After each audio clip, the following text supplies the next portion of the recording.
उस समय मैं उनको बोला, मोदी जी महान है, मोदी जी भगवान का अवतार है। तो मतलब और कुछ सवाल है? देखिए, ये एफआईआर में लिखा है कि चीन से पैसा है। मेरा पहला सवाल है, ये गैर कानूनी है कि नहीं? आप इनको दिखाने चाहते हैं ये राष्ट्रद्रोही है, देशद्रोही है, इसीलिए आप यूएपीए का इस्तेमाल कर रहे हैं या दुरुपयोग कर रहे हैं, इसीलिए ये सब है। बदला लेने का जो मनसा है आज, जो सत्य में है, बस मैं सिर्फ सहनशील नहीं हूं, तुम मेरा खिलाफ हो, तुम राष्ट्रद्रोही हो, देशद्रोही। हमारे मीडिया के अंदर जो पोलराइजेशन है, जो ध्रुवीकरण है, वो पूरा समाज में हम either you are with us or you are not with us. मेरा साथ आप नहीं है तो मेरा दुश्मन। इस तरह का जो माहौल बना, मैं समझता हूं अत्यंत दुर्भाग्यपूर्ण है। मैं अकेला भारतवर्ष का नागरिक हूं कि मेरे खिलाफ अडानी घराना का वकील लोग 6 मानहानि का केस चल रहा है। वो केस अभी भी चल रहे हैं। 5 गुजरात में, 1 राजस्थान में। कौन कहा था हिपोक्रेसी का भी सीमा होता है? कौन कहा? हमारा माननीय प्रधानमंत्री जी ने क्या हिपोक्रेसी का भी सीमा होता है। चलिए,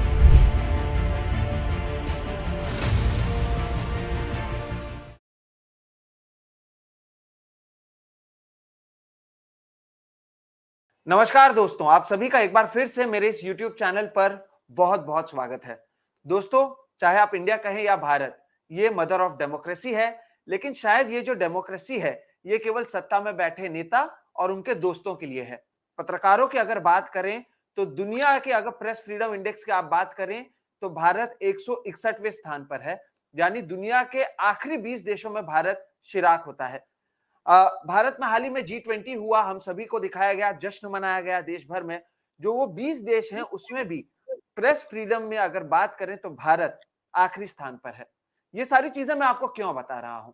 3 अक्टूबर को हमने देखा कि किस तरह से न्यूज क्लिक से जुड़े तमाम लोगों के घरों पर पुलिस पहुंचती है, बड़े पैमाने पर वहां पर छानबीन होती है, कई पत्रकारों को पुलिस डिटेन करती है, घंटों तक अपने साथ रखती है। और जब हम इस इंटरव्यू को रिकॉर्ड कर रहे हैं, एक बार फिर से कई जगहों पर रेड चल रहा है। आखिर ये हो क्या रहा है? क्यों पत्रकारों के साथ इस तरह का व्यवहार किया जा रहा है? यूएपीए जैसे जो ड्रैकोनियन लॉ है, उसका इस्तेमाल किया जा रहा है। क्या कुछ अब तक हुआ है, आगे क्या कुछ हो रहा है और इसका असर उन पत्रकारों पर किस तरह से पड़ रहा है जिनके घर पर पुलिस पहुंची? आज इसी पर हम चर्चा करेंगे और इस चर्चा के लिए हमारे साथ जुड़ रहे हैं परंजय गुहा ठाकुरता जी।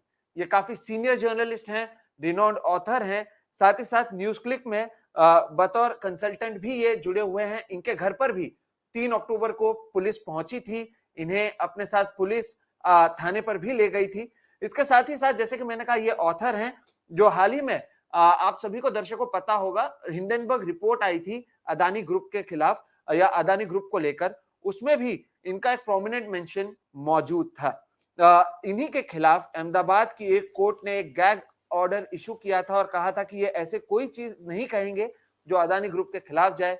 इसके अलावा गौतम अदानी की जो कंपनियां हैं, जो वो हेड करते हैं, ऐसे 6 डिफेमेशन केसेस इनके खिलाफ हो चुकी हैं। 45 से ज्यादा साल ये पत्रकारिता कर रहे हैं, इनका एक्सपीरियंस काफी वास्ट है, लेकिन इसके बावजूद 3 अक्टूबर को, जैसे कि मैंने कहा, इनके घर पर भी पुलिस पहुंची थी। सर, बहुत बहुत स्वागत है आपका, बहुत शुक्रिया हमें समय देने के लिए। और जब हम धन्यवाद, बात धन्यवाद, धन्यवाद सोहित। आपके सारे दर्शकों को मैं नमस्कार सबके लिए दे रहा हूं। चलिए, आप सवाल उठाइए। सर, जब हम बात कर रहे हैं तब भी कई जगहों पर रेड चल रहे हैं। न्यूज क्लिक से शायद इस सरकार को बहुत ज्यादा प्यार है। बहरहाल, शुरुआत सर आपके साथ जो हुआ उससे करते हैं। 3 अक्टूबर की सुबह बड़े पैमाने पर पुलिस अलग अलग जगहों पर पहुंचती है। शायद ये पहली बार है जब साइमल्टेनियसली इतने जर्नलिस्ट के घर पर पुलिस पहुंचती है। शुरुआत में शायद आप लोगों को बताया भी नहीं जाता है कि क्यों पहुंची है, आप लोगों के फोन सीज करते हैं। हुआ क्या सर 3 अक्टूबर की सुबह? आप क्या कर रहे थे, क्या कुछ हुआ, अगर इसकी जानकारी आप दे सकें। सोहित, पहला बार आपने बिल्कुल ठीक कहा। मैं समझता हूं भारतवर्ष के इतिहास में कभी ऐसा नहीं हुआ कि एक ही दिन सुबह 6:30 बजे राष्ट्रीय राजधानी क्षेत्र में लगभग 50 लोगों के पास पुलिस वालों पहुंच गए सुबह 6:30 बजे। हम इंदिरा गांधी का आपातकालीन समय कहते हैं ना, मध्य रात में आपका दरवाजा टकराते कौन, मिडनाइट नॉक। तो ये सुबह 6:30 बजे मॉर्निंग अलार्म बज गया। उस दिन 3 अक्टूबर सुबह मेरा बेटा, वो पढ़ते हैं, सोनेपत में पढ़ते हैं, तो वो 6:15 6:30 बजे निकल रहे थे। उनके साथ एक और स्टूडेंट भी थे।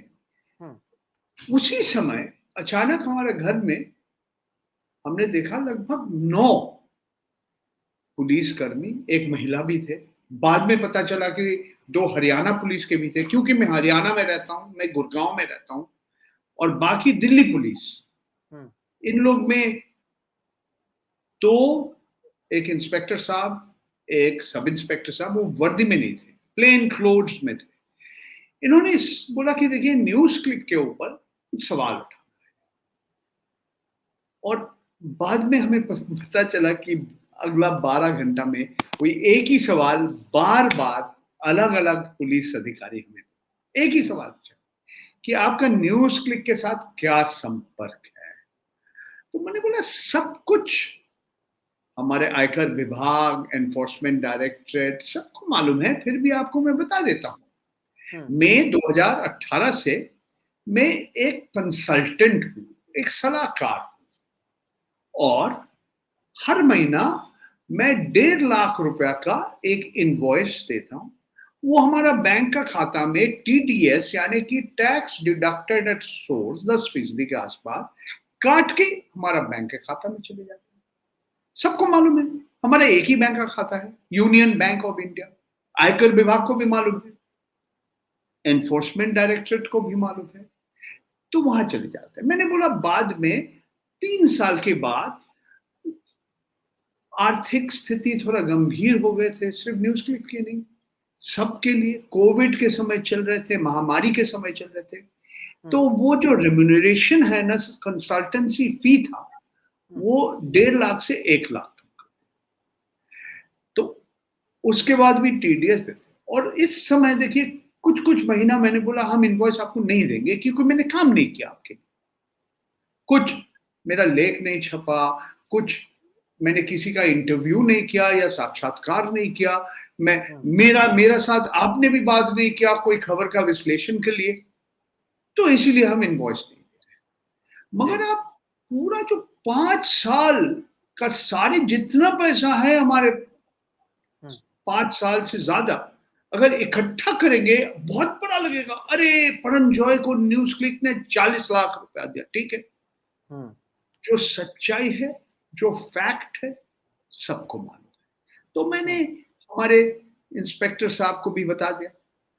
तो फिर बोला कि आपने दिल्ली में जो दंगा हुई थी, हिंदू मुसलमान दंगा 2020 के जनवरी फरवरी महीना में, आपको याद होगा कि ट्रंप भी, अब उस समय अमेरिकी राष्ट्रपति ट्रंप भी थे, वो आने के बाद ये सारी चीज हुई थी। तो मैंने इसके कवरेज आपने किया?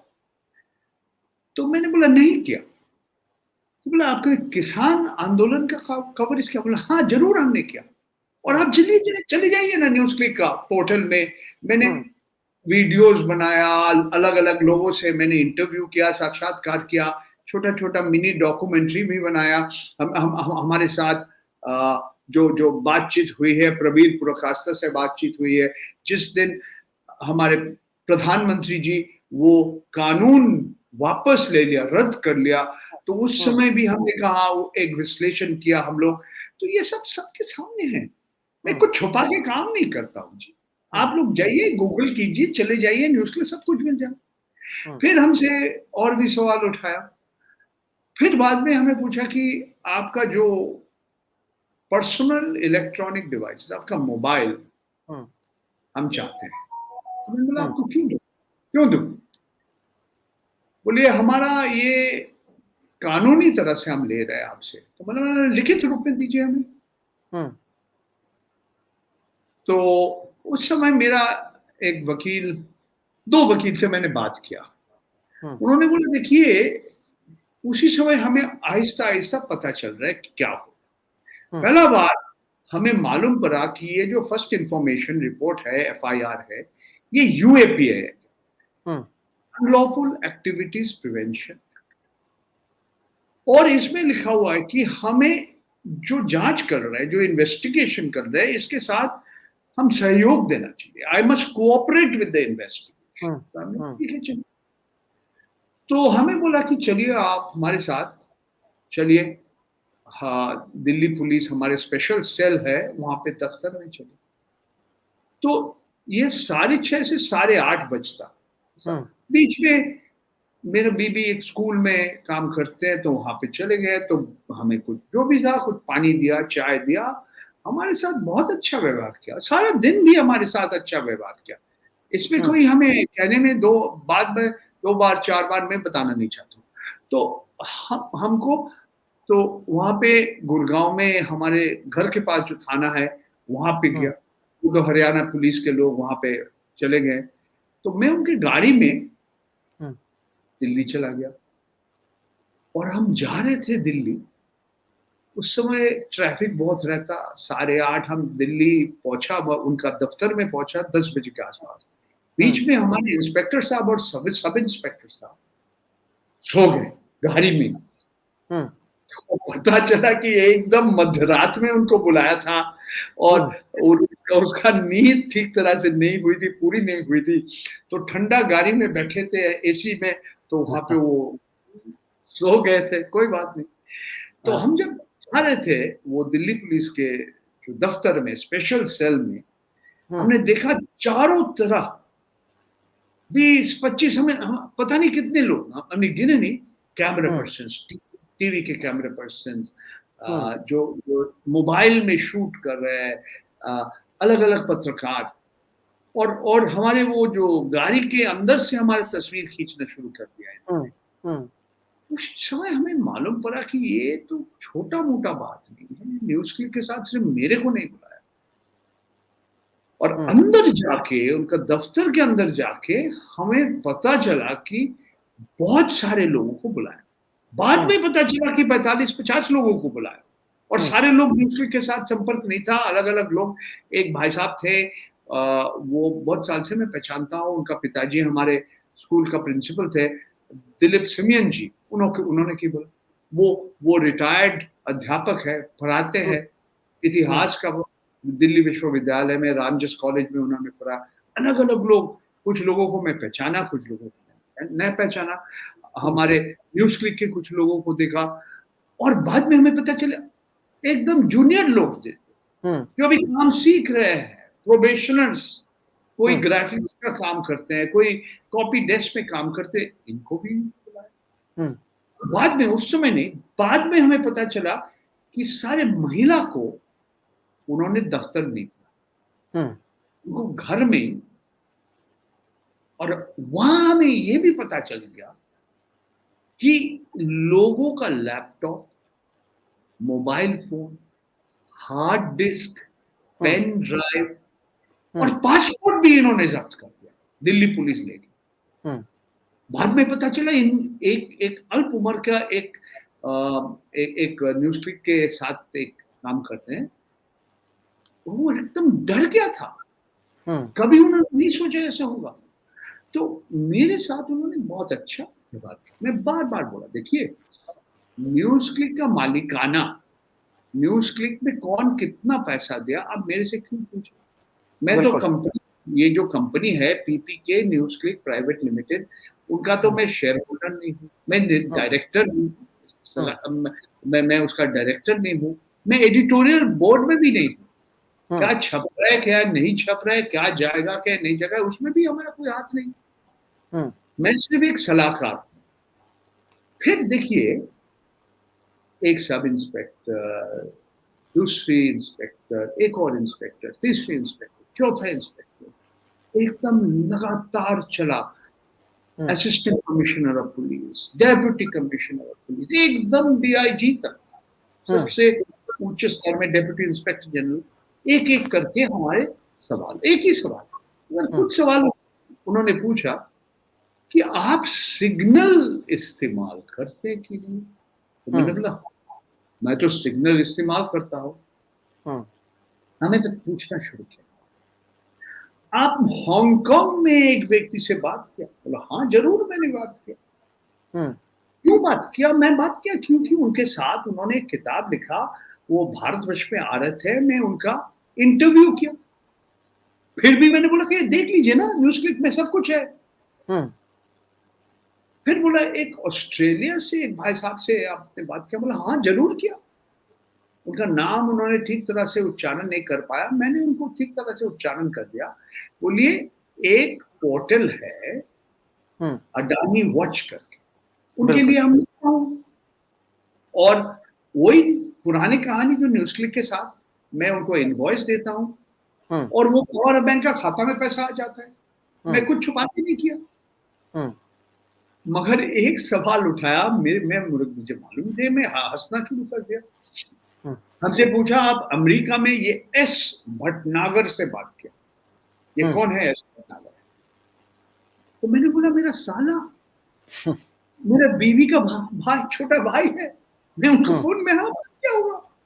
उनका दिखाना चाहिए, उनका क्या, वो जो संदेश क्या दे रहे थे, आप सारे फोन कॉल, व्हाट्सएप, जिसके साथ भी आप बात करें, हमें मालूम है आप किससे बात कर रहे हैं, किस तरह से हम पूरा एक सर्वेलेंस कर सकते हैं आपके ऊपर। हमें मालूम था कि हमारे दूरभाष यंत्र में, टेलीफोन इंस्ट्रूमेंट में पेगासस डाल दिया। इस विषय के ऊपर आज नहीं, मेरे को 2021 साल में मुझे पता चला। आपको मालूम है लंबा चौड़ा कहानी हुआ था, सुप्रीम कोर्ट में गया, मेरा फोन एक बार नहीं 5 बार अलग अलग जगह में जांच हुई थी, फोरेंसिक एग्जामिनेशन 3 बार भारतवर्ष के विदेश में, एक बार दिल्ली में। ये सुप्रीम कोर्ट ने एक समिति गठन किया था, उनके लिए मैंने किया। एवरीथिंग है कि मेरा फोन एक बार नहीं, वहां पे वही हुआ दिल्ली में। तो मैंने बोला हैश वैल्यू दीजिए हमें कैसा मालूम है कि मेरा फोन के अंदर बाद में आप कुछ नहीं घुसा देंगे। हमने कहानी सुना, ये भीमा कोरेगांव के जो अक्यूज लोग हैं उनके फोन में पता नहीं कहां से क्या मैलवेयर आ गया या कुछ जांच दिया आपने। तो बोला नहीं आप क्यों चिंता कर रहे हैं, आप क्यों नहीं, ऐसे ऐसे होगा नहीं, आपके सामने हम सब करेंगे। हम हो गया कि मेरे साथ इतना अच्छा व्यवहार इन्होंने किया।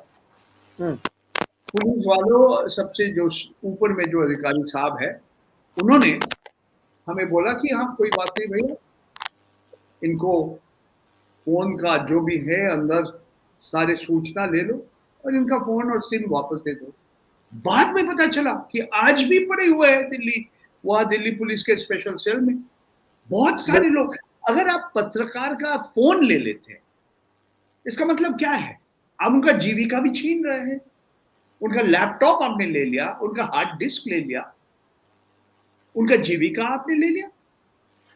सर इसी से जुड़ा हुआ सवाल मैं पूछना चाहता था, क्योंकि यूएपीए केस लगाते हैं। मेरा भाग्य अच्छा है कि सब कुछ उन्होंने उसी दिन 6 बजने में 10 मिनट में वापस दे दिया। हाँ जी, हाँ सर, मैं इससे से जुड़ा हुआ सर आपसे पूछना चाहता था, क्योंकि ये यूएपीए का इन्होंने केस रजिस्टर किया था या केस के तहत ये कार्रवाई कर रहे थे, तो क्या इनके पास कोई सर्च वारंट की जरूरत पड़ती है, नहीं पड़ती है? आपका फोन तो वापस दे दिया, कई लोगों का नहीं दिया गया, और क्योंकि अधिकांश लोग डिजिटल प्लेटफॉर्म पर काम कर रहे हैं, तो वो फोन्स और लैपटॉप्स के जरिए ही अपने पूरे काम को करते हैं। तो संदेश क्या देने की कोशिश है? आप किससे बात कर रहे हैं वो भी उनको पता है, विदेश में अगर आपका कोई रिश्तेदार है वो कौन है वो भी पता है। तो इसके जरिए सुबह 6 बजे घर पर पहुंचना, आप लोगों को ले जाना, बड़े बड़े कैमरा का वहां पर मौजूद होना, फोन आपके दे दिए हैं, कई लोगों के अब तक नहीं दिए हैं। क्या दिल्ली में दंगा होता है उसे कवर करना एक गुनाह है, या फिर कोविड के समय कवर करना एक गुनाह है, किसान आंदोलन को कवर करना एक गुनाह है? अगर ये पत्रकार नहीं करेंगे तो कौन करेगा? 2024 में चुनाव आ रहे हैं, उससे ठीक पहले इस तरह से चीजें हो रही हैं।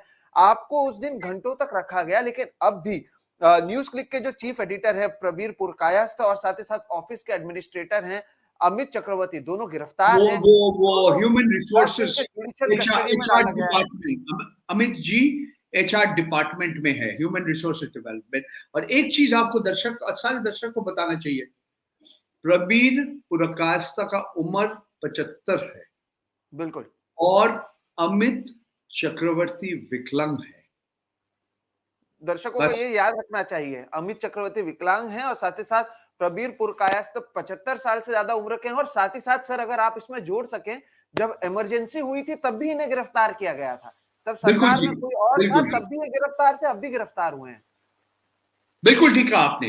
वो इमरजेंसी के दौर में, आपातकालीन समय में, उस समय प्रबीर पुरकायस्थ जवाहरलाल नेहरू यूनिवर्सिटी में थे, उनको भी गिरफ्तार किया गया। इस विषय के ऊपर एक किताब भी आए हम्म। सर, अब आपसे सवाल यह है कि आपको क्यों लगता है कि यूएपीए जैसे ड्रैकोनियन लॉ का इस्तेमाल पत्रकारों के खिलाफ किया जा रहा है? क्या आपको लगता है ये सिर्फ और सिर्फ हैरेसमेंट है? और ये क्यों किया जा रहा है, खास तौर पर उन पत्रकारों के खिलाफ जो so called main stream media के साथ में तो नहीं है, लेकिन उसके बावजूद उनके घर पर पुलिस पहुंचती है? आपके साथ में सहमत हूं, मैं 100% सहमत हूं। अंग्रेजी में कहावत है, चिलिंग इफेक्ट। सबको बताना कि देखो, हम ये न्यूज क्लिक के साथ किया। किसी ने न्यूज क्लिक में 3-4 लेख लिखा, फ्रीलांस, उसके घर में सुबह पहुंच गए। एक भाई साहब है जहां पे वो उन्होंने किताब लिखते हैं, न्यूज क्लिक के लिए कार्यक्रम करते हैं, घर में आके और पूरा उसका लाइब्रेरी में सारे किताब निकाल लिया। लाइब्रेरी के पीछे कुछ छुपा हुआ है वो भी देखने के लिए उलट पलट टच नच कर दिया पूरा। अब क्या कहेंगे? उनका फैमिली के बारे में सोचिए, मेरा वाइफ के बारे में सोचिए, मेरा बच्चे के बारे में सोचिए। मेरा बेटी मुंबई में रहते हैं, मेरा बेटा पढ़ते हैं सोनीपत में, इनके बारे में आप सोचिए। एक तरह से जो संदेश आ रहे, आप आपका काम कर रहे हैं, मगर देखिए, आप समझते हैं कि आप अपना काम कर रहे हैं, सरकार कुछ भी कर सकते हैं। और यूएपीए जैसा कानून है, इसमें किसी को पकड़ के 24 घंटा किसी को मालूम भी नहीं पड़ेगा वो कहाँ है। एफआईआर तो भूल जाइए। न्यूज क्लिक के खिलाफ जो फर्स्ट इंफॉर्मेशन रिपोर्ट है, ये अक्टूबर 3 के लगभग 1.5 महीना पहले किया था। बिल्कुल। क्यों बताया? अब ये क्या कर रहे थे आप 1.5 महीना? वो तारीख हमें मालूम है, इस वक्त आपको हम बता देंगे। 21 अगस्त, नहीं, 17 अगस्त या ऐसा कुछ, 17 या 18 अगस्त था। मगर मेरा कहना है कि हाँ, ये मिल गया हमारा। अच्छा, ये था आपका एफआईआर नंबर 17/8, यानी कि 17 अगस्त आपने एफआईआर लॉन्च किया जी।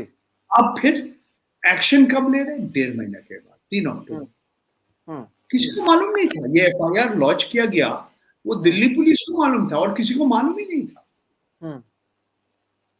आपको हाई कोर्ट ने, दिल्ली का हाई कोर्ट बोला कि जो आरोपी है, इनका अधिकार है कि आप इनको दिखाइए एफआईआर, क्या आपका आरोप है। देखिए, समय बताएंगे। मैं अदालत जो भी कहेंगे इसके ऊपर मैं कुछ नहीं कहना चाहता हूं। मैं पूरा सम्मान करता हूं हमारे अदालत की। I have full faith in India's judiciary. मगर जिस तरह से आपने देखा यूएपीए का दुरुपयोग हो रहा है, मैं समझता हूं दुरुपयोग हो रहा है। यूएपीए आतंकवादी लोगों के खिलाफ एक कानून है। आपने कहा ड्रैकोनियन है, मैं मान लिया, मैं ये मानता है ड्रैकोनियन, मगर आतंकवादी कौन है? यही तो बात है ना। बिल्कुल। अब क्या आपका आरोप क्या है? इस विषय के ऊपर भी मैं आपके साथ बात करने के लिए तैयार हूं। जो आरोप जो दिल्ली पुलिस का जो एफआईआर में है, ये जरा आप पढ़िए और आपका दर्शक को बताइए इसमें क्या है या नहीं है, और आपको मालूम पड़ेगा इसमें कितना सच है, क्या बेबुनियाद है, क्या बुनियादी है। ये सब आप पढ़िए, इस विषय के ऊपर पढ़ सकता हूं। मगर एक चीज मैं कहना चाहता हूँ, देखिए न्यूज क्लिक और न्यूज क्लिक को स्थापन किया था, जैसे प्रवीर पुरकास्ता जो आज जेल में है, ये कंपनी है PPK news click studio private limited, एक निजी कंपनी, ठीक है। उन्होंने आज नहीं, कुछ साल पहले, 10 साल पहले ये कंपनी स्थापन किया था, लगभग 10 साल। आप फरवरी 2021 में एनफोर्समेंट डायरेक्टरेट लोग का दफ्तर पहुंच गया, छापा लगा, प्रबीर और उनके पार्टनर अपने घर में 5 दिन रहना पड़ा, दफ्तर बंद कर दिया, सारे कंप्यूटर, सारे सर्वर, हर कागज देखा उन्होंने 5 दिन, बाकी काम बंद हो गया था। उसके बाद EOW economic offences wing Delhi police की, आयकर विभाग, ये सब। उसके बाद दिल्ली हाईकोर्ट ने कहा आप जबरदस्त कुछ नहीं कर पाएंगे, you can not take coercive action, तो आप UAPA लगा दिया, पता नहीं आप और इसके बाद और क्या क्या करेंगे, रिपोर्ट्स आ रहे। तो देखिए ये जो हो रहा है, ये सिर्फ न्यूज क्लिक और न्यूज क्लिक के साथ मैं जैसे व्यक्ति और अलग अलग जैसे व्यक्ति, हमारा जो संपर्क है सिर्फ हम लोग के लिए नहीं है। हम लोग को दिखा दिया हम क्या कर सकते हैं, बाकी सबको दिखा दिया। देखिए आप हमारा सरकार के साथ अगर नहीं है तो कुछ भी कर सकते। आज यही मौका है कि either you are with us or not with us। अगर आप हमारे साथ नहीं हैं तो मतलब आप देशद्रोही हैं, आप राष्ट्रद्रोही हैं। इस तरह का एक माहौल बनाने का कोशिश चल रहा है और अत्यंत दुर्भाग्यपूर्ण, जैसे आपने कहा 75 से 77 जो आपातकालीन समय के बाद इस तरह से हमने कभी नहीं देखा। और इस तरह से जो एक ऑपरेशन किया कि सैकड़ों पुलिस के अधिकारी और पुलिस पर्सन, महिलाएं, मर्द, राष्ट्रीय राजधानी में ऐसे 50 के आसपास लोगों के घर सुबह 6:30 बजे, ये हमने कभी नहीं देखा। और सिर्फ यहाँ पे नहीं, मुंबई में तीस्ता सितलवाद और उनका हस्बैंड जावेद के पास पहुंच गए थे, हैदराबाद में किसी के पास पहुंच गए, कुछ दिन बाद केरला में एक महिला के पास पूछ गए थे, वो न्यूज क्लिक के साथ कुछ दिन काम करने के बाद छोड़ दिए थे। हम क्या बताएं। ऐसे एक और व्यक्ति को भी पकड़ लिया, वो एक समय न्यूज क्लिक के लिए काम करते थे, बट न्यूज क्लिक छोड़ के और कहीं चला गया, अब उनके पास भी चला गया। एक व्यक्ति लखनऊ से आए थे, वो यहाँ न्यूज क्लिक के लिए एक कॉरेस्पॉन्डेंट थे, उनको भी ले गया। तो ये बहुत आश्चर्य तरह से दिल्ली पुलिस ने ये जो भी ऑपरेशंस है कर रहे हैं। और मैं समझता हूँ कि दिल्ली पुलिस जो कर रहे हैं, दिल्ली पुलिस का भी तो बॉस होता है ना, दिल्ली पुलिस का DIG साहब के भी बॉस होता है ना, कमिश्नर ऑफ पुलिस साहब होते हैं, और कमिश्नर ऑफ पुलिस साहब के बॉस कौन है आप भी जानते हैं ना, गृह मंत्रालय है, वहां पे एक सचिव है और गृह मंत्री है। दिल्ली पुलिस तो गृह मंत्रालय के अंदर आते हैं, केंद्रीय होम मिनिस्ट्री के अंदर आते हैं। तो कौन कह रहे हैं कैसा करना चाहिए? जो हमारे सूचना और प्रसारण मंत्री अनुराग ठाकुर जी, वो कह रहे नहीं, हम लोग कुछ नहीं बोलते हैं, इन लोग इतना ये स्वाधीन है, अपना स्वतंत्रता के साथ काम करते हैं, ED बोलिए, आयकर बोलिए, ये बोलिए, वो बोलिए, ठीक है, हमारे मंत्री जी यही कह रहे हैं। अगर लोग उनके बाद विश्वास करने चाहते हैं, जरूर विश्वास कीजिए। मैं तो समझता हूँ इसके पीछे और कुछ है। यही सर समझना चाहते हैं कि यही तो अमृतकाल है कि पत्रकारों पर UAPA का मामला लगाया जाता है और जिनके साथ में टेरर लिंक के जिन पर आरोप हैं वो अब MP बन के लोकसभा में बैठ रहे हैं, साथ ही साथ मंत्री आकर प्रेस कॉन्फ्रेंस कर रहे हैं। जिस दिन आप लोग भी आप सभी के घर पर पुलिस पहुंची थी, एक एक कर हमने देखा कि कई सारे एक पार्टी के प्रवक्ता आते हैं, बात करते हैं और कहते हैं कि कानून अपना काम कर रहा है। और ये भी एक अहम मुद्दा आपने उठाया कि जो दिल्ली पुलिस आती है, दर्शकों आपको भी याद रखना चाहिए, केंद्रीय गृह मंत्रालय के अंतर्गत आती है। केंद्रीय गृह मंत्री कौन है, हर कोई जानता है। बहरहाल सर, इसी चीज को आगे ले जाते हुए मीडिया की हम बात कर रहे थे। आपने कहा कि जब आपको पुलिस अपने साथ ले गई, बहुत सारे कैमरा मौजूद थे। हमने यहाँ पर देखा कि मीडिया के अंदर ही एक बहुत बड़ा गुट ये था जो सेलिब्रेट कर रहा था जो हो रहा था। कुछ साबित नहीं हुआ है, लेकिन एक तरीके से आप लोगों पर कहा जा रहा था आपने चीन से पैसा लिया है, चीनी दलाल जैसे शब्दों का इस्तेमाल किया जा रहा था, और ये मीडिया के अंदर हो रहा है। शाम को हमने देखा जब आप बाहर निकले तब आपने किस तरह से सार्केज्म का यूज किया, लेकिन उसे भी नहीं समझते हुए उसे भी वायरल कर दिया गया, जो आपने प्रधानमंत्री मोदी को लेकर कहा।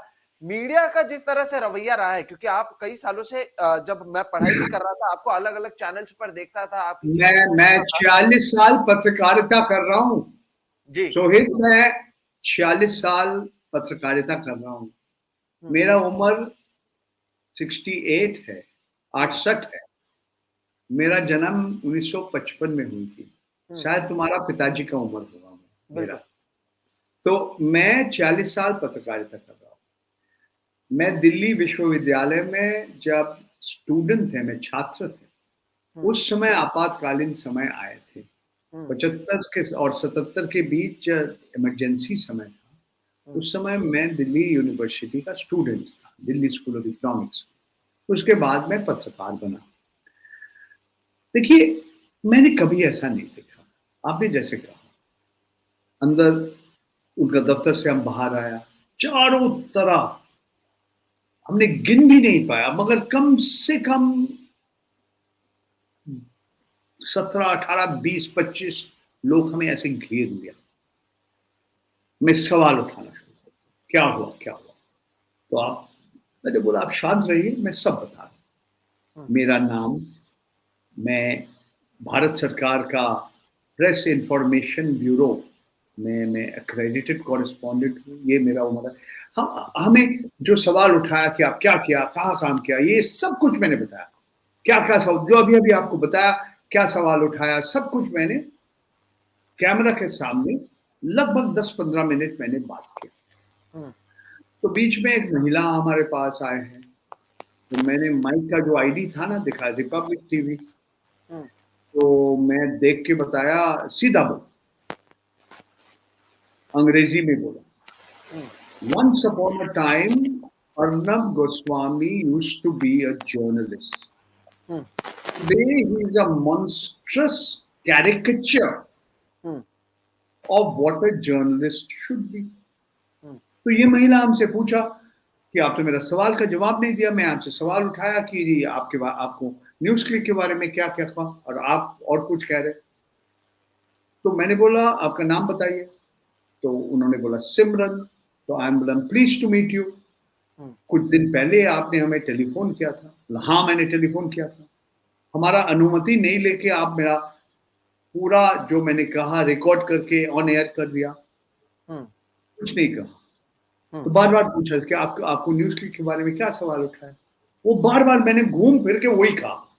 एक समय अर्नब गोस्वामी पत्रकार थे।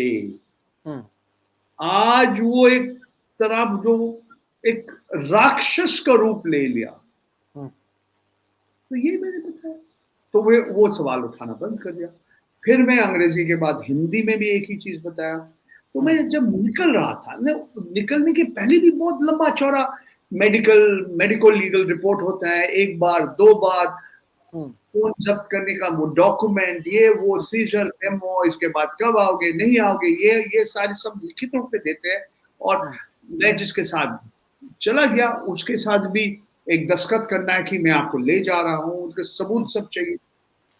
तो उस समय मैं गाड़ी के अंदर गया और मेरा मुंह के सामने 2 माइक्रोफोन आ गया, एक प्रेस ट्रस्ट ऑफ इंडिया और एक ANI, एशियन न्यूज इंटरनेशनल।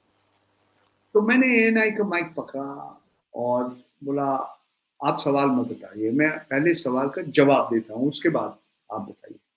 तो उस समय मैं उनको बोला मोदी जी महान है, मोदी जी भगवान का अवतार है। तो बोला और कुछ सवाल है। हम्म। तो उसके बाद मैं निकल गया। हमें बाद में पता चला कि एएनआई नहीं दिखाया, मगर पीटीआई ने सबको वितरण कर दिया और पूरा एक मीम बना के एकदम वायरल चला गया। मैंने कभी सोचा नहीं, उस समय दिमाग में मेरा क्या चल रहे थे, आप सोच लीजिए। अब लगभग 12 घंटा पुलिस वालों के साथ है, ठीक है, हमारे साथ बहुत अच्छा व्यवहार किया। बार बार कहते आप क्या चाहते हैं, चाय पियेंगे, कॉफी पियेंगे, ब्लैक कॉफी, चीनी, ये वो, क्या लेंगे, पूरी पूरी के साथ छोला लेंगे या आलू की सब्जी लेंगे, ये सब हमें सवाल उठा। हमारे साथ बहुत अच्छा व्यवहार किया। सिर्फ मेरा उम्मीद है कि प्रवीर पुरकायस्था 75 साल उम्र है, अमित चक्रवर्ती जो विकलांग है, उसके साथ भी हमारे दिल्ली पुलिस वालों ने अच्छा व्यवहार किया। अभी तिहाड़ जेल के लोग कैसे व्यवहार करेंगे हमें मालूम नहीं है। उनका रिश्तेदार, उनका तस्वीर जो मैंने देखा जब अदालत में जा रहे थे, लगा वो ठीक है, हंस रहे थे, बस इतना ही काम। चीनी एजेंट के बारे में कुछ कहूं मैं? देखिए, ये एफआईआर में लिखा है कि चीन से पैसा आएगा। मेरा पहला सवाल है, ये गैर कानूनी है कि नहीं? जो नेविल रॉय सिंघम, जिसके बारे में मेरे को भी सवाल उठा, ये नेविल रॉय सिंघम ने कुछ ट्रस्ट, कुछ संस्थान है अमेरिका में बना, इसके साथ प्रवीर पुरकायस्था था, एक रिश्ता था। एक कंपनी में दोनों एक साथ काम किया, वो कंपनी उन्होंने बेच के ये सारे पैसा, वो दोनों कम्युनिस्ट है, वामपंथी है, वो अलग अलग देश में, साउथ अफ्रीका में, दक्षिण अफ्रीका में और भारतवर्ष में न्यूज क्लिक में पैसा डाला। न्यूयॉर्क टाइम्स ने क्या लिखा कि न्यूज क्लिक को पैसा मिला, और न्यूज क्लिक जैसे रॉय सिंघम, नेविल रॉय सिंघम ने चीनी कम्युनिस्ट पार्टी का जो भी कहता है यही वितरण करते हैं, ये डिस्ट्रीब्यूट करते हैं, न्यूज क्लिक भी वही करता है। न्यूयॉर्क टाइम्स एक भी आरोप नहीं लगाया कि वो कुछ काम किया जो गैर कानूनी है। बिल्कुल। आज तक अमेरिका का कोई भी संस्था नेविल रॉय सिंघम और उनके साथ जो संस्थाएं हैं, इनके खिलाफ कोई आरोप लगाया कि कुछ काम किया जो गैर कानूनी है। उनके जो वकील है स्टेटमेंट निकाल के देते। न्यूज क्लिक का स्टेटमेंट आया कि हम चीन से एक पैसा नहीं लिया, फिर भी आप चीनी दलाल बना देते हैं। आपका एफआईआर में लिखा है राष्ट्रीय, हमारी जो बाउंड्रीज है, ये जो मानचित्र है, नक्शा है, ये आप बदल रहे हैं। मैं आश्चर्य हो गया, you are tinkering with the national boundaries, ये शब्द इस्तेमाल किया एफआईआर। ये समझ लीजिए, ठीक है, ये 8-10 लोग हैं, ये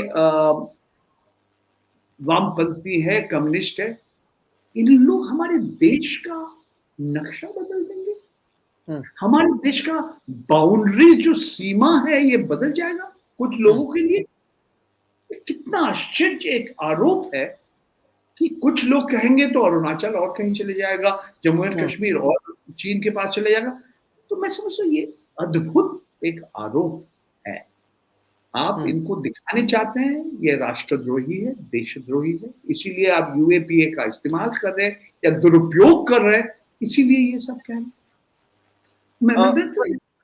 एक चीज और, आपने कहा कि आप सरकार के खिलाफ है, क्योंकि जिस तरह कोविड के समय इन्होंने सरकार ने का जो जिस तरह से कोविड का प्रबंधन किया, इसके खिलाफ आपने लिखा। बोले ठीक है, आपने लिखा ये कुछ ग्रुप ऑफ पीपल, कुछ लोगों है, एक संस्था है, कुछ इन लोग 2019 का लोकसभा चुनाव में कुछ इंटरवेंशन किया।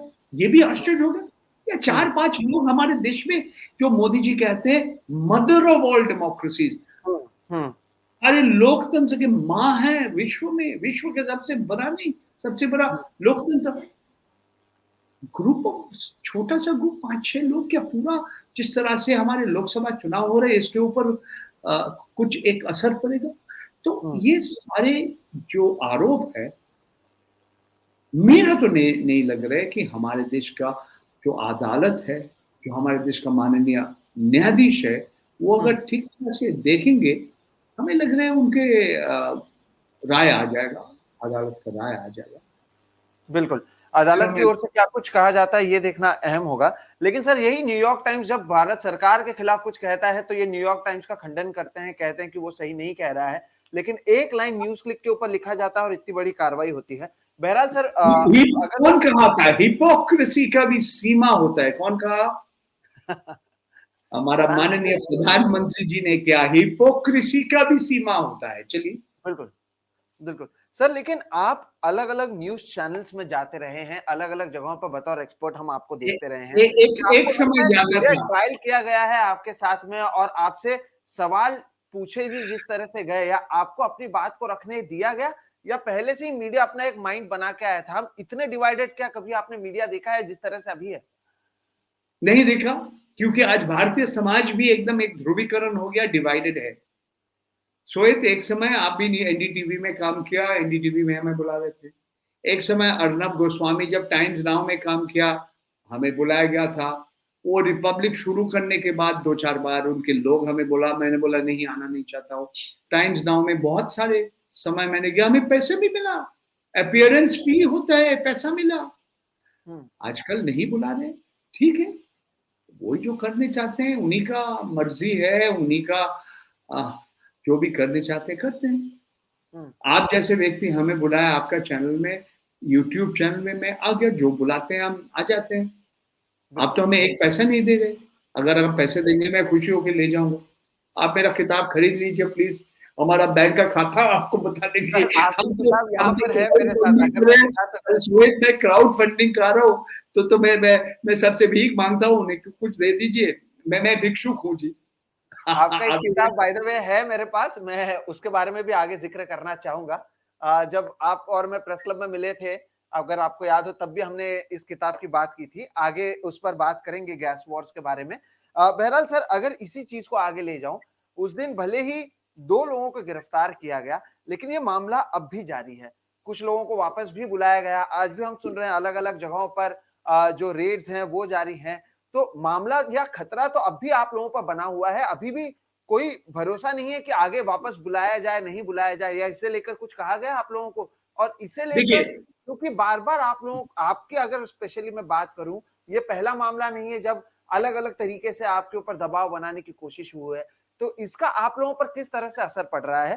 पहले अगर आप बताएं कि अभी इस मामले को लेकर खतरा टला है या नहीं आप सभी पत्रकारों पर? अभी खत्म नहीं हुआ, कहानी खत्म नहीं हुआ।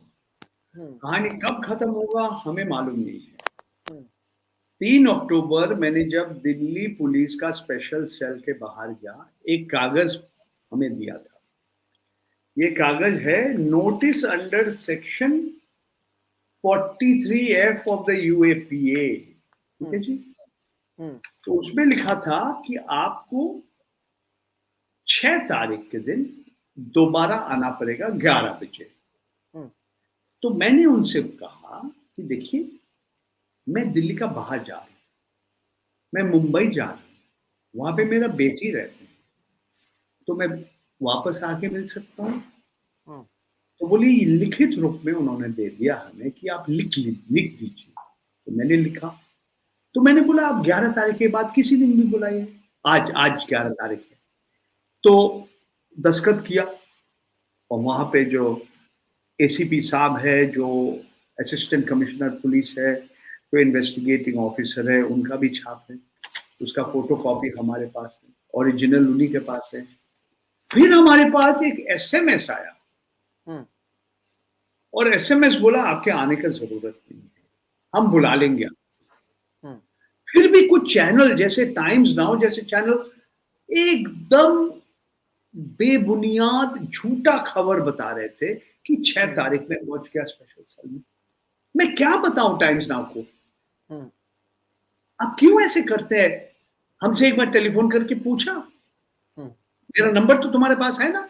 सबके पास है, दिल्ली पुलिस के पास है, PIB का खाता में मेरा रिकॉर्ड में मेरा नाम है, हजारों लोग के पास मेरा फोन नंबर है। तो फोन करके पूछिए कि हमें जाना पड़े। और इसका असर क्या पड़ता है समझ लीजिए, आपका हेडलाइंस आ रहे, आपका टिकर आ रहे कि 6 तारीख हम जा रहे हैं, मगर हम उस समय और कहीं थे और उनको बता के मैंने गया, ऐसा नहीं है मैं छुप के गया कहीं।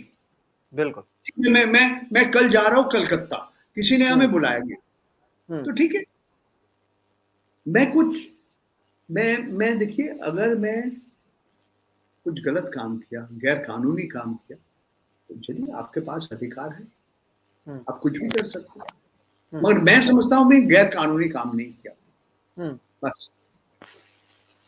लेकिन फिर सर डर तो लगता होगा परिवार वालों को, आपको, इस तरह से अगर चीजें हो रही हैं तो इससे कोप अप कैसा करते हैं? क्योंकि एक लीगल फीस देना होता है, वकील को अगर बार बार ले जाना पड़ रहा है अलग अलग जगहों पर, ये लोगों को नहीं दिखता है। जो पत्रकार वहां पर बता रहे हैं कि इतना पैसा मिला है, अब तक अगर वो आपके पीछे जाकर वो केसेस को देखें कि किस तरह से अलग अलग कोर्ट्स में आपके खिलाफ केसेस हुए हैं, जिस पर मैं अभी आपने जैसे शुरू में बताया, जी मैं अकेला भारतवर्ष का नागरिक हूं कि मेरे खिलाफ अडानी घराना का वकील लोग 6 मानहानि का केस चला है।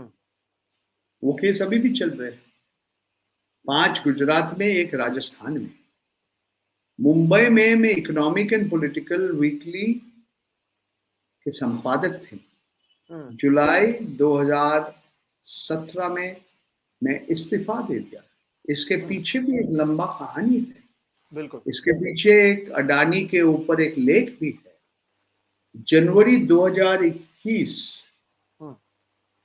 जिस समय कोविड के समय थे, महामारी के समय थे, एक जुडिशियल मैजिस्ट्रेट साहब प्रदीप सोनी जी, मुंद्रा में फर्स्ट क्लास जुडिशियल मैजिस्ट्रेट, मेरे खिलाफ एक NBW, non bailable warrant of arrest भी उन्होंने किया था। उसका मतलब क्या है? नॉन बेलेबल वारंट, जो बिना जमानत का एक गिरफ्तार करने का आदेश। तो ये जो कागज, ये हमारे प्रेस ट्रस्ट ऑफ इंडिया के पास पहले पहुंच गए थे, उसके बाद मेरा वकील साहब के पास पहुंचा। अच्छा, आपको पहले जानकारी नहीं थी इसकी? मेरा वकील के पास जानकारी नहीं था। पहले PTI वालों हमें फोन किया कि आपको मालूम है कि आपके खिलाफ या आपका गिरफ्तार के लिए ये एक आदेश आया है मुंद्रा से, कोर्ट से। तो मैंने बोला आप बताइए हमें कैसे मालूम पड़ेगा? तो बोला आपको मैं व्हाट्सएप कर रहा हूँ। तो व्हाट्सएप में आ गया। ये सारी जो घटना होता है, मेरा खिलाफ आरोप था कि मैं अदालत में नहीं गया। मेरा वकील साहब बोला ये जो आरोप है ये सच नहीं है। अदालत बंद थे कोविड के लिए। मैं वरिष्ठ नागरिक हूं, मैं कभी नहीं किया, एक बार भी नहीं कहा कि मैं अदालत नहीं जाऊंगा। मैं जिस दिन मुंद्रा में अदालत में पहुंचा, उसी दिन न्यूज क्लिक के ऊपर रेड हुआ। इसके साथ कोई संपर्क नहीं कह रहा हूं। इसमें ये दोनों घटना के साथ कुछ तालमेल या कुछ संपर्क है, ये नहीं कह रहा हूं। मगर जो फैक्ट है, जो वास्तव है, उसके बाद में एक बार हो गया, तीसरी बार वही मुंद्रा में मैं कोर्ट में गया, अदालत में गया। आरोपी हाजिर है? बोला हाँ आरोपी हाजिर है, रिकॉर्ड में है। मार्च 2021 से वो केस आगे नहीं बढ़ा। क्यों नहीं बढ़ा? ये सवाल आप अडानी जी का वकील से पूछ लीजिए, मेरे से मत पूछिए। ये पहला बार नहीं, बहुत बार हमारे अंबानी बंधु, उनके वकील सुब्रतो रॉय सहारा, टाइम्स ऑफ इंडिया ग्रुप के जो मालिक है, वकील के चिट्ठी हमारे पास आए हैं, मगर हमें अदालत नहीं ले गया। वकील का चिट्ठी कुछ है और अदालत के ले जाने के लिए वो जो अदालत में ले जाना, आप जानते हैं मानहानि सिविल केस भी होता है, क्रिमिनल केस भी होता है। चलिए, उस 10 दिन जब मैं वो नॉन बेलेबल वारंट इशू किया गया था और हाई कोर्ट ने बोला आप तो अदालत जाने के लिए तैयार है, तो ये non bailable warrant of arrest क्या जरूरत है? तो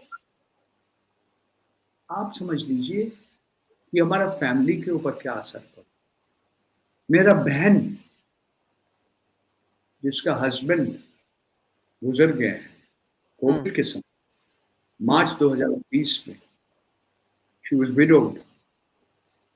मेरा बच्चे, मेरे वाइफ, जब हमारा वकील बोलते हैं कि हथकड़ी लेके कहीं भी ले सकता है, क्योंकि NBW नॉन बेलेबल वारंट, बिना जमानत का अरेस्ट वारंट ऐसे ही होते हैं। तो मैंने बोला, हमारा अदालत हमारे जो वकील साहब बोला कि भाई तुम सतर्क रहो, अगर संभव है और किसी के घर चली जाओ। दिल्ली पुलिस हमारे पास जब आया तो वो तब तक हमारे हाई कोर्ट का वो जो ऑर्डर भी आ गए थे।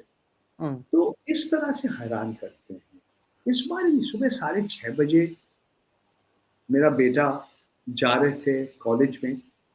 इसका क्या, इन लोग का जो मानव वैज्ञानिक के असर पड़ता है, साइकोलॉजिकल इम्पैक्ट क्या होता है, ये सोच लीजिए। ये इन लोग जानबूझ के ये सब। सर इससे आपने बिल्कुल ठीक किया। जो गोदी मीडिया का लोग बोल रहे हैं कि हमने इतना लाख रुपया लिया, इतना लाख रुपया लिया।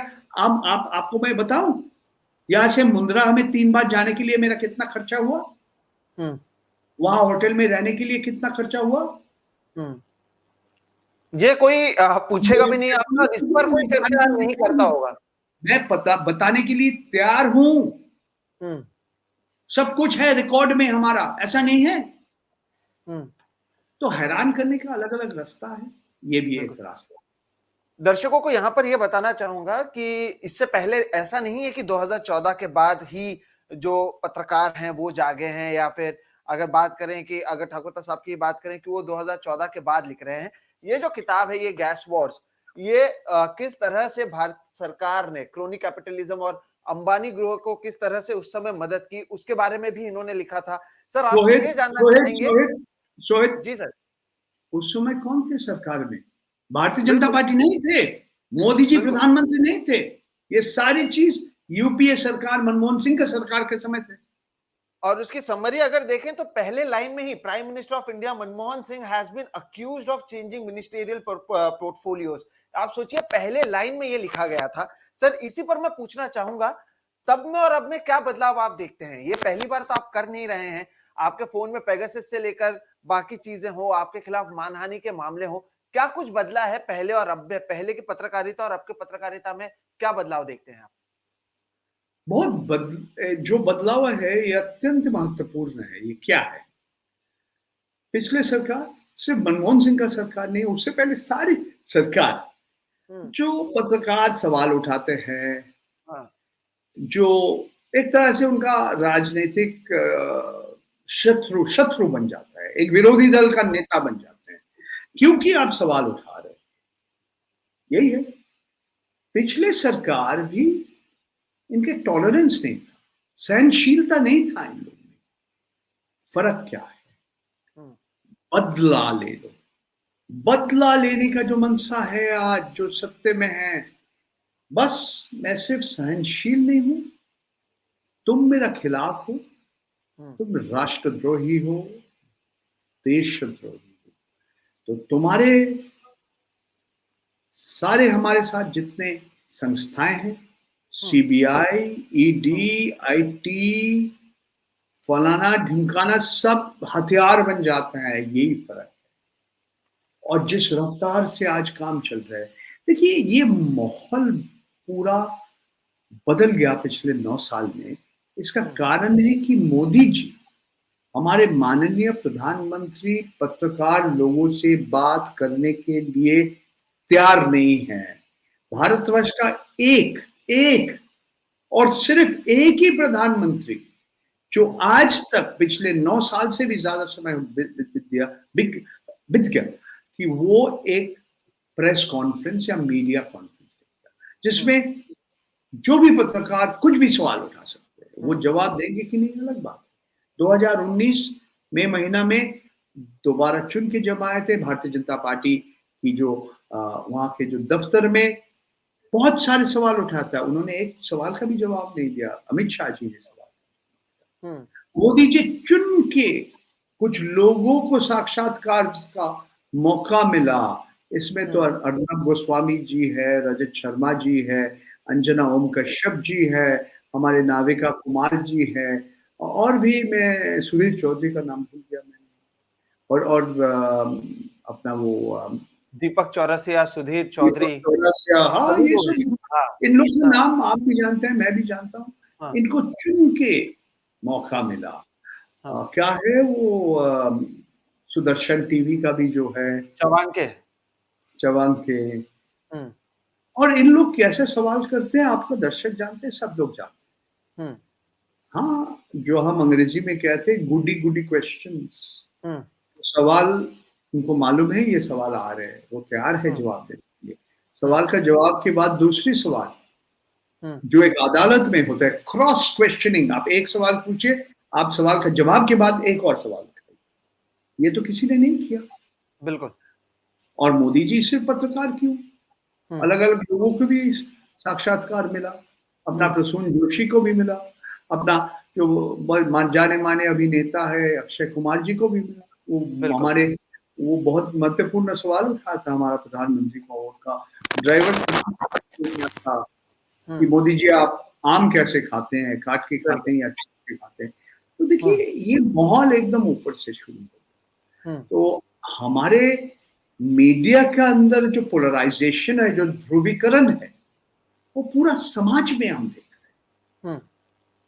Either you are with us or you are not with us. मेरा साथ अब नहीं है तो मेरा अब दुश्मन है। इस तरह बिल्कुल, का जो माहौल बना, मैं बिल्कुल। समझता हूँ अत्यंत दुर्भाग्यपूर्ण है हुँ, और लोकतंत्र के हित में नहीं है। हुँ, हर नागरिक का जो मौलिक अधिकार है, जो जो अभिव्यक्ति का जो स्वतंत्रता है, फ्रीडम ऑफ एक्सप्रेशन है, इसके ये इसको कमज़ोर कर देते हैं, ये अधिकार को कमज़ोर कर देते सर जब प्रधानमंत्री यूएस जाते हैं वहां पर भी जब वॉल स्ट्रीट जर्नल की एक पत्रकार उनसे एक ही सवाल पूछ पाते हैं तो उसके बाद हम देखते हैं कि यहाँ पर भी किस तरह से ट्रोल किया जाता है, इतना हो जाता है कि व्हाइट हाउस की ओर से एक स्टेटमेंट आता है कि इस तरह से पत्रकार को उसके काम करने के लिए ट्रोल करना गलत है।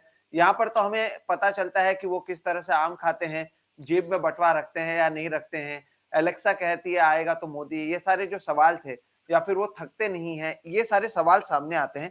क्या आप मानते हैं कि ये सरकार पत्रकारों से डरती है और इसकी वजह से अब पुलिस को आगे कर कर यूएपीए के मामलों को लगाकर एक तरफ प्रधानमंत्री खुद यूट्यूब पर आते लाइक शेयर सब्सक्राइब करने की बात कर रहे हैं और दूसरी तरफ जो यूट्यूब पर पत्रकार हैं उन्हें कह रहे हैं कि अब चुप बैठ जाओ, मेन स्ट्रीम मीडिया हमारे खिलाफ नहीं बोल रहा है, तुम लोग क्यों बोल रहे हैं? हैं। बड़े मुश्किल सवाल उठाया तुमने और ये सवाल का जवाब मेरा पास नहीं है। अगर तुम्हें मौका मिलेगा सोहित जी, आप ये हमारे माननीय प्रधानमंत्री को ये सवाल उठाइए। इस सवाल का जवाब मेरा पास नहीं है। क्यों कर रहे हैं, कैसे कर रहे हैं, इसका कारण क्या है? मुझे समझ में नहीं आ रहा है। हम्म, सिर्फ आपने जैसे कहा अभी चुनाव आने वाले हैं, क्या आप सबका मुँह बंद करने चाहते हैं? हम्म, मैं नहीं समझता हूँ ये संभव है। देखिए क्या होगा, समय बताएँगे। मेरा आखिरी सवाल है सर आप लोगों से। आप बाकी पत्रकारों से भी मिले जिनके घर पर लोग पहुंचे थे। अभी आप लोग किस तरह से काम कर रहे हैं? क्या आपकी अगर बात करें प्रबीर पुरकायस्थ के परिवार वालों से बात हुई है या आपके परिवार वाले हो, अभिसार शर्मा हो, उनके घर की बात करें। आगे आप लोग किस तरह से कर रहे हैं? ये पूरे मामले से किस तरह से कोप अप हो रहे हैं और आगे पत्रकारिता को लेकर किस तरह की रणनीति आप लोग बना रहे हैं सर? देखिए सोहित, मैं तो जैसे पहले भी बताए हो, हमारे हुँ, ऊपर असर कुछ नहीं पड़ा। हमारा मोबाइल वापस दे दिया उन्होंने, ठीक है? हमारा कंप्यूटर उन्होंने ज़ब्त नहीं किया। हुँ, और बाकी लोग जिसका कंप्यूटर उनके पास है, जिसका लैपटॉप उनके पास है, जिसका हार्ड ड्राइव, पेन ड्राइव, जिसके मोबाइल फ़ोन, जिसके पासपोर्ट, जिसके पता नहीं क्या-क्या है उनके पास। हुँ, कुछ लोगों को तो सिम दे दिया वापस, तो वो सिम लेके और किसी नया इंस्ट्रूमेंट खरीद के आप लगा सकते हैं। कोई किसी दोस्त के पास जा रहा है और किसी के घर जाके काम कर रहे हैं। हमारा जीविका के ऊपर असर पड़ रहा है।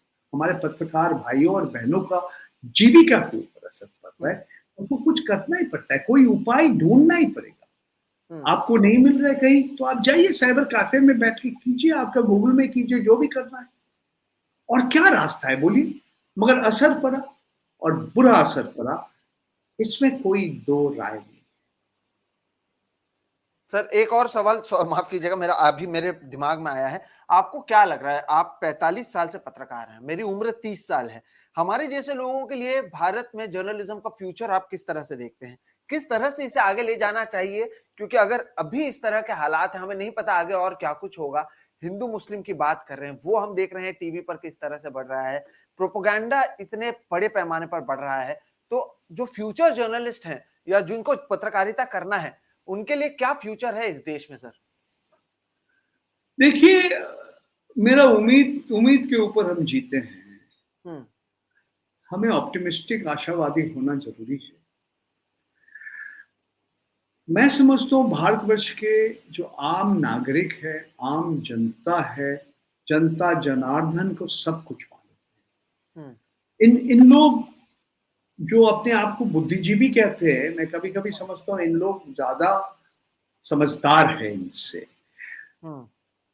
आपका श्रोताओं, आपका दर्शक, आपका पाठक हम्म। समझते हैं। हम्म। तो मैं समझता हूँ आज जो एक कलयुग की तरह एक अंधकार दिखाई दे रहे कि आपके सामने भविष्य अंधकार है। नहीं, मैं समझता हूँ सूरज का उदय होगा ही एक दिन ना एक दिन। कब होगा, कितने देर, कब होगा, ये सारे सवाल का जवाब बहुत मुश्किल है। तो हमारे अल्प उम्र के जो मित्रों है, जो अभी भी पत्रकार बनने चाहते हैं, जर्नलिस्ट बनने चाहते हैं, आप सोच समझ के कीजिए। और अगर आप छोटे गांव में रहते हैं या छोटे शहर में रहते हैं, और भी सतर्क हो जाइए, क्योंकि ये आपके सामने जो रास्ता है, ये बहुत मुश्किल का रास्ता है, आसान नहीं है। ऐसा नहीं है कि आप पत्रकार बनके आप स्टार बन जाएंगे, नहीं सर, इतना नहीं है। पत्रकारिता एक, जैसे अलग अलग प्रोफेशन है। आप डॉक्टर बनने चाहते हैं, आप इंजीनियर बनने चाहते हैं, इसमें मेहनत करना पड़ेगा, मगर सिर्फ मेहनत के ऊपर आपको आगे बढ़ेंगे। मगर मगर मगर आपका प्रोफेशन में भी बहुत सारे खतरे हैं। आप देख सकते हैं किस तरह से खतरा है। देखिए, मैं भी एक समय एक मीडिया जो शिक्षा देते हैं, ट्रेनिंग देते हैं, संस्था के स्थापन किया, और लोगों के साथ मैं निर्देशक था। स्कूल ऑफ कन्वर्जेंस नाम था। 6 साल मैंने काम किया। उस समय बहुत लोग आ रहे थे। भारतवर्ष में सैकड़ों ऐसे जर्नलिज्म तैयार करने के लिए, ये शिक्षा देने के लिए, कोट अनकोट शिक्षा देने के लिए संस्थाएं थे। आज बहुत सारे संस्था बंद हो गया, क्योंकि हमारे युवाओं भी देख रहे हैं कि ये प्रोफेशन में आके हमारा भविष्य क्या है। हम अच्छा पैसा कमाएंगे, ठीक है, हम अच्छा पैसा नहीं कमाएंगे तो समाज के लोग हमें इज्जत देंगे। बाद में आप देख रहे हैं कि हाँ, हमें तो सरकार का गुणगान करना ही पड़ेगा। तो ठीक है, अगर गुणगान ही करना है, जो सत्ते में है, तो हम विज्ञापन एजेंसी ज्वाइन कर लेते हैं, या एक पीआर फर्म या लोक जनसंपर्क संस्था में जाए। तो पत्रकारिता और विज्ञापन क्या, पत्रकार जो काम करते हैं, जो लेख लिखते हैं, जो बात करते हैं, जो वीडियोस बनाते हैं, उसके साथ विज्ञापन का क्या फर्क है? आज नहीं, बहुत साल से इसका फर्क एकदम जा रहे हैं। मगर जो रवीश कुमार बार बार बोलते हैं, गोदी मीडिया, उनका भी एक, उनको सोचना पड़ेगा एक दिन न एक दिन, उन्होंने जो जो काम किया, इसका असर क्या पड़ रहा है।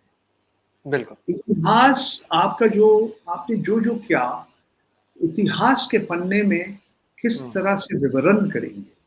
अर्णब गोस्वामी जी, आप किस तरह का पत्रकार, अंजना ओम कश्यप जी, आप किस तरह का पत्रकार। तो ये सवाल देखिए, मैं सिर्फ अल्प उम्र के जो युवा है, मैं कहना चाहता हूँ कि जो भी आप करेंगे, सोच के, समझ के, सतर्क रह के कीजिए। आज पत्रकारिता और पत्रकार के ऊपर जिस तरह से अलग अलग भारतवर्ष के अलग अलग जगह में जैसे हो रहे हैं, बलिया में किसी लोग ने एक जो इम्तिहान एक एग्जामिनेशन पेपर का लीक हो गया, उनको जेल के अंदर डाल दिया। उत्तर प्रदेश में एक भाई साहब ने सवाल उठाया, उसके ऊपर पुलिस चला गया। हरियाणा में एक किसान आंदोलन चल रहे थे, एक पत्रकार सवाल उठा रहे थे, उसको जेल के अंदर डाल दिया। तो मैं जैसे व्यक्ति शहर में हूं, बड़े शहर में रहता हूं, ठीक है, मैं तो प्रिविलेज्ड आदमी हूं ना। मेरे अगर आप मेरे ऊपर भी हमला कर सकते हैं, आप कुछ भी कर सकते हैं। ये जो मैसेज जा रहा है, जो चिलिंग इफेक्ट हो रहा है, यही सबसे महत्वपूर्ण है। तो ये संदेश है। और मैं फिर भी दोबारा आखिरी चीज जो कहना चाहता हूँ, मैं उम्मीद के ऊपर जीता हूँ। आपका चैनल के माध्यम से आपका दर्शक को, आपका पाठक को, आपका श्रोताओं के मैं इतना ही बताना चाहता हूँ, निराश होना तो आसान काम है, आशावादी होना मुश्किल काम है, आशावादी होना जरूरी है। एक दिन ये अंधकार भी, ये कलियुग भी खत्म हो जाएगा। कब खत्म हो जाएगा, ये बड़ा मुश्किल सवाल है। बिल्कुल, उम्मीद करते हैं कि ये जो अंधकार है ये जल्द से जल्द खत्म हो। आपने रवीश जी की बात की, तो उनके ही शब्दों को आगे ले जाते हुए कहना चाहता हूं, दर्शकों, पत्रकारों को डराने की कोशिश की जा रही है, उन पर कार्रवाई की जा रही है, और जिस तरह से कहा जाता है, एक डरा हुआ पत्रकार मरे हुए लोकतंत्र को जन्म देता है। तो इसलिए आज के इस वीडियो से हमने आपसे बात करके ये बताने की कोशिश की हमारे दर्शकों को कि हालात कितने गंभीर हैं, पत्रकारों को किस तरह से सताया जा रहा है, मेन स्ट्रीम मीडिया किस तरह से बटा हुआ है, पत्रकार अपनी लड़ाई किस तरह से लड़ता है, वो केवल एक दिन पुलिस स्टेशन जाता है या एक दिन कोर्ट में नहीं जाता है, उनके परिवार वाले किस तरह से भुगतते हैं, उनके फाइनेंसेस पर इसका किस तरह से असर पड़ता है, मेंटल प्रेशर पर किस तरह से असर पड़ता है, ये सारी चीजें बताने की कोशिश की। और इसके बावजूद जिस तरह से अभी आपने सुना परंजोर गुहा ठाकुरता जी को कि वो अब भी आशावादी हैं, ये बताता है कि अब भी पत्रकार अपने धर्म को निभाने के लिए तैयार हैं। वो शायद हो सकता है मेन स्ट्रीम मीडिया में इतनी बड़ी संख्या पर ना दिखें, वो यूट्यूब पर दिखें। अब वहां पर भी जो पुलिस है, जो प्रशासन है, आज तो एफसीआरए वाले भी पहुंच गए हैं, तो इस तरह से कार्रवाई जारी है, लेकिन इसके बावजूद पत्रकार अपना काम कर रहे हैं। और ऐसे में बतौर दर्शक आप सभी की भी जिम्मेदारी होती है, आपको समझना होगा कौन क्या कर रहा है, कौन सही है, कौन गलत, और किसका कब साथ देना है। बहरहाल बहुत बहुत शुक्रिया सर, इतना समय देने के लिए, हमसे बात करने के लिए। ये समय हम सभी जानते हैं कि आसान नहीं है, लेकिन उसके बावजूद आपने वक्त दिया, हमसे बात की, खुलकर बात की, इसके लिए आपका बहुत बहुत शुक्रिया सर। मैं एक सिर्फ छोटा सा निवेदन कर रहा हूं आपको जी सर। कि हमारा वेबसाइट है paranjoy.in, जो थोड़ा बहुत हमें डोनेट करेंगे, जो भी दान करेंगे, मैं खुशी होगी लेंगे। बस इतना ही कहना। बिल्कुल, दर्शकों, आपने सुना, आप जरूर उस वेबसाइट पर जाइएगा। और फिलहाल आज के इस वीडियो में इतना ही। अगर वीडियो पसंद आए इसे लाइक करें, अगर अब तक चैनल को सब्सक्राइब नहीं किया तो वो भी कर लें, दूसरों के साथ साझा करें, ताकि पता चले कि पत्रकार की हालत इस देश में क्या है। ये मदर ऑफ डेमोक्रेसी है, जहां पर जो प्रेस फ्रीडम इंडेक्स है उसमें हम आखिरी 20 देशों में हैं, और जो पत्रकार वाकई काम कर रहा है उनके साथ इस देश की जो सरकार है वो किस तरह का सलूक करते हैं। इस वीडियो में इतना ही। नमस्कार।